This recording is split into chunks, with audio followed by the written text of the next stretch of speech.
আমি আজ বাড়ি একটা বাড়িতে কাজ করতাম। তারপরে আমি যে আছে ওটা বাচ্চা আছে দুপুরবেলা জল তুলছি মলি করুন জল তুলতে গেছি দেখি না পায়খানার ভেতরে এই পায়খানা এই চৌবাচ্চা দেখছি না দিদার পরে আর আমাকে দেখে এ ধারে লুকাচ্ছে ওই ধারে লুকাচ্ছে ভূতটা লুকাচ্ছে দুইটা আমার এই ধারে ঘুরছে মেয়ে ভূত না ছেলে ভূত? না মেয়ে ভূত এই পাশে ঘুরছে আবার ওই পাশে ঘুরছে আমার লুকাচ্ছে খালি আমার দেখে। তার মানে তোমার রাশি হালকা আমার মতো। হ্যাঁ আমাকে দেখে খালি লুকাচ্ছে এই খালি ভূত দেখি। হ্যাঁ যেখানে সেখানে ভূত দেখবো আমি। রাশ হালকা, আমারও রাশ হালকা।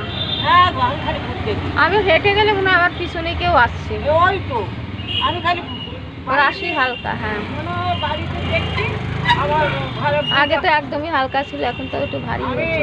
না মসজিদে জল পড়া তো ওই আমি দেখছি মসজিদের জল পড়া খাবে, ওই যে ছোট বাজার মসজিদের জল পড়া খায় সব। তবে আমি নিয়ে আসবো তাহলে তো যাবো। আমার ছেলে যখন ছোট ছিল আনতাম। হ্যাঁ খালি আমি এইসব ভূত দেখছি এই ভূত দেখছি এই ভূত দেখছি।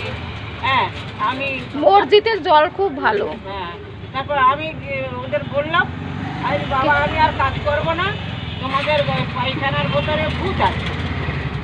মানে হ্যাঁ আমার একটা আত্মজন আছে হাওড়ায় থাকতো, সে আমার গাড়ি কাটা হয়ে যাচ্ছিল যাচ্ছিল পুজো দিতে, আবার বাস এসে গেছে মরে গেছে। ও সে তার আত্মাটা আমাদের বাড়ি। আচ্ছা।